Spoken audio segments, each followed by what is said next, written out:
Nawel Bergou, Grégory Levaux, bonjour. Bonjour Thibault. Vous êtes respectivement directrice générale adjointe et président de l'École européenne de Contract Management, le 2CM. Et vous, Grégory, vous êtes président de 2CM Consulting. Aujourd'hui, on va tirer un bilan de la réforme du droit des contrats dont vous nous avez déjà parlé. Elle remonte à 2016, c'est bien cela? Oui, alors c'est un peu plus compliqué que ça. Il y a d'abord eu une ordonnance datée du 1er février 2016, son entrée en vigueur en octobre de la même année, et puis la loi de ratification du 20 avril 2018, et son entrée en vigueur en octobre 2018. Donc on est dans une situation de droit transitoire, et aujourd'hui, des contrats de droit français cohabitent sur 3 périodes différentes, avant le 1er octobre 2016, entre octobre 2016 et octobre 2018, et après octobre 2018. Et les juges jonglent avec ces 3 versions du droit, selon la date de signature du contrat concerné. Alors justement, Nawel, comment est-ce que le juge a tendance à se comporter face à cette situation de droit transitoire, pour reprendre le terme de Grégory? Eh bien, la jurisprudence montre que certains magistrats appliquent la loi nouvelle sur des contrats pourtant anciens, ce qui devrait déplaire à la Cour de cassation qui elle-même est garante du temple juridique. Mais même elle s'y met. Effectivement, la tendance est grande lorsqu'une loi est meilleure que la précédente, d'en faire bénéficier une partie à un contentieux. C'est notamment le cas avec le vaste sujet de la théorie de l'imprévision, propre au contract manager, qui désormais est consacré dans le Code civil, mais seulement depuis 2016. En conséquence, les acteurs économiques font face à une grande insécurité juridique qui pénalise le bon déroulement du cycle contractuel et notamment leur phase de clôture. On ne devrait pas avoir à s'interroger sur le droit que le juge retiendrait pour l'analyse de notre contrat. Grégory, est-ce qu'il y a eu des changements importants entre 2016, donc date de la première ordonnance, et 2018, la ratification?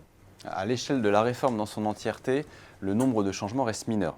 Cependant, il convient de les connaître parce que le paradigme n'est plus toujours le même. Et je pense par exemple à l'article 1117 du Code civil, du nouveau Code civil, sur la caducité des offres. La version de 2016, elle indiquait qu'une offre de type proposition commerciale était caduque en cas de décès de son auteur. Et en 2018, la loi de ratification ajoute que cette caducité est également vraie en cas de décès de son destinataire.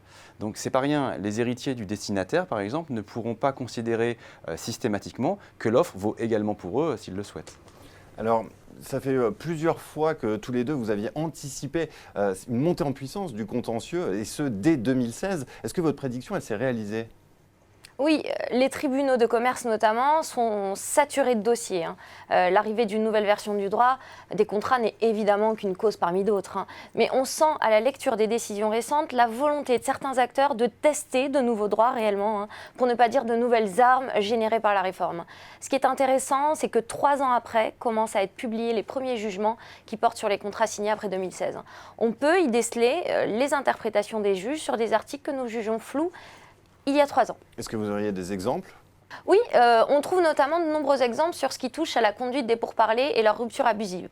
L'obligation de négocier de bonne foi, la nullité de certains contrats du fait d'un manquement à une obligation précontractuelle d'information ou encore la résiliation unilatérale des contrats.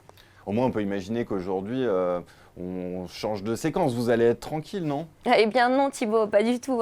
Car ce qui va vraiment faire jurisprudence, c'est l'accueil que donneront les cours d'appel et certaines fois la Cour de cassation au jugement de première instance que nous étudions aujourd'hui. Il faudra donc attendre au moins encore 3 à 5 ans pour que cette instabilité juridique s'atténue progressivement. Le contentieux n'a donc pas fini de nous donner des sueurs froides et d'obliger l'évolution régulière de notre pratique du contract management.